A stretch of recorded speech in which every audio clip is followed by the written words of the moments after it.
obviously, I'd like to hear more about this, but just let's remember the argument that's made against kashrut laws without repeating myself. Kashrut laws are expensive for people who are not Jewish because the efforts of the UO, very successful, to get virtually every product that could conceivably have a U on it, to have a U on it in the United States, has been extraordinarily successful, and probably one can show it has raised the price. I mean, even on water, a bottle of water that has a U on it. And if you read the advertising costs, material that I read, you see this is a big, big deal to haters out there. And we just have to be very, very sensitive to making sure that we don't go over the line and criticize things that simply permit for accommodation. Yes, I agree. Every time you mention something that's different, and that really goes, I want to examine every aspect of this on its merits and demerits, and I remain open to education. But I have to tell you, so far I haven't heard anything today that would make me think this was an issue that deserves the same level of concern as the libel warfare issue. Maybe I'm wrong. Thank you. Questions? Ilya Shapiro from the Cato Institute. I have a question for Mr. Walsh. You've expressed opposition to the libel tourism legislation that's been passed and that's pending in Congress, and it seems to me one is a procedural or jurisdictional due process issue, and the second is comedy trying to impose our laws on foreign countries.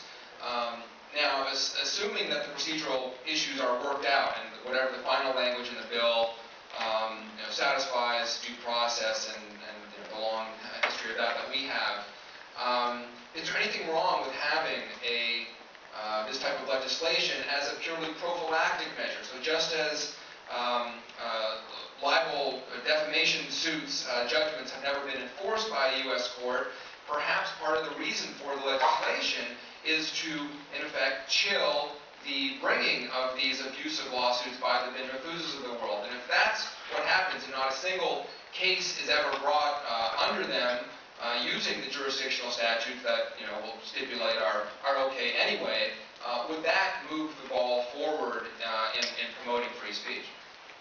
It seems to me that what you're suggesting is that maybe these laws ought to be passed just to pressure or as part of a campaign to get other nations to pass their laws or amend their laws to be similar to, if not exactly the same, as ours. I don't think that's why you pass laws. I think you pass laws to remedy given situations, to provide remedies for issues such as damage to a reputation. Other countries have their laws for the same reason. I think the greatest mischief of attempting to do that is simply to destroy or at least do some harm to the relationship between countries.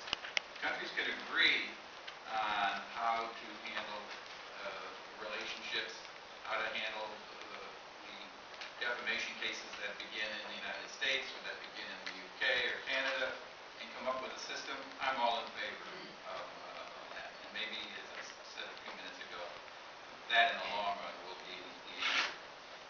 In fact, in bill analysis of the law pending in the Assembly in California, the sponsor said one of the reasons for having this law in effect in California is to pressure Britain into changing its law to conform to that in the United States.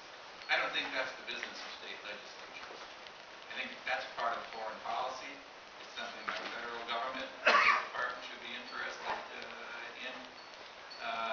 And what we're going to end up with is a variety of laws, each of them with probable due process, personal jurisdiction clause, floods of new litigation, when in fact the enforcement of foreign libel judgments has been about that much of what occupies our courts in this country, and where those cases have been brought, the Constitution and Bill of Rights have supplied an answer.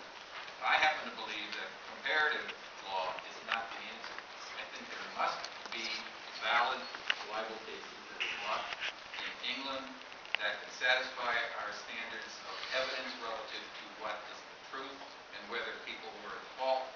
And if you shut off that by simply saying, sorry, you got your judgment under English or Canadian law, leave our court system, we will not enforce it. I think that's wrong. I think a person with a legitimate judgment from a foreign court ought to be able to come over here and show that that judgment, the evidence secured, secured that judgment, would pass muster here in the United States. And none of these laws will permit that. We have just 4 minutes left, so I've asked for a brief question. My name is Adib Andori. I'm the incoming Vice President of the Federalist Society in Florida University School of Law. And I'm also here representing Field for Truth, which is an organization that educates young people in the Middle East. And my question is for Professor Dershowitz. Again, at the risk of repeating what the previous person was talking about, you said that you support laws that accommodate religion, like Muslim accommodation laws. I have no problem with a private organization like Hebrew National selling kosher hot dogs, because if I don't want a hot dog, I can go buy something else. But what about the case where in an airport where public tax dollars are being used to fund Muslim footbaths? I mean, where do we draw the line? Well, again, it's a very tough line to draw under the First Amendment, and the courts have been generally supportive of some degrees of accommodation. You can have a rule, Scalia has talked about this from time to time, so long as the statute itself is a neutral application, we won't demand accommodation. When that happened with the Yarmulke case, Congress overruled that. This is a very, very complicated area of law. The government does accommodate the Jewish religion in many ways. It accommodates it in prisons by making prison food available. There are a range of ways in which accommodations occur, and every case has to be decided on its merits. I think the general rule has to be, if it doesn't impose restrictions on other people's exercise of freedom of religion or non-religion, and it's not too expensive. Getting back to Mr. McCarthy's common sense approach, if it's pennies on the $100, I don't care. On the other hand, if it really imposes some significant constraints on people of different faiths and religions, then it matters. I just think one shouldn't paint with too broad a brush. And in general, accommodation, when reasonable, is a good thing in a multicultural society. Personally, as an agnostic, I could care less in a personal way about whether there's accommodation or not. But from a structural, constitutional point of view, I think accommodation is very important if it can be done consistent with other values. I have to just say one thing quickly, if I may. When the government owns companies that are promoting Sharia products, I would hope, and you would agree, that crosses a line. I would like to see what the implications of that position are. Government owns the United States Army, which provides kosher food. And I just want to see what the implications are. What you've stated is probably a good starting point, but I think one has to look in a very refined way at every issue and not begin painting with a broad brush. As moderator, I think you'll agree I've been very restrained. I would like to answer this final question on the footbaths. We do have a precedent that I think is very useful. Say on the U.S. military colleges, there are chapels.